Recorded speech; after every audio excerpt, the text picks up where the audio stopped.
Distributing cash to shareholders. Distributing cash to shareholders is a crucial aspect of corporate finance. It demonstrates a company's financial health and commitment to investor returns. This presentation explores key methods and considerations in this process. Methods of cash distribution. Dividends.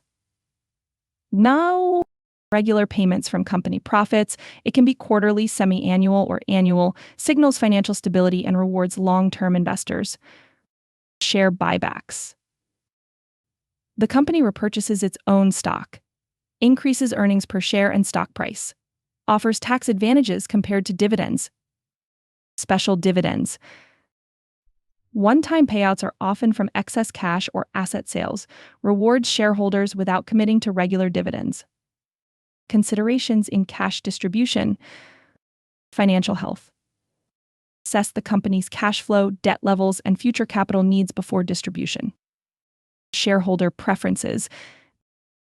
Consider tax implications and investor expectations when choosing a distribution method. Market conditions. Evaluate economic climate and industry trends to determine optimal timing and amount. Legal requirements. Comply with regulations regarding dividend payments and share repurchases.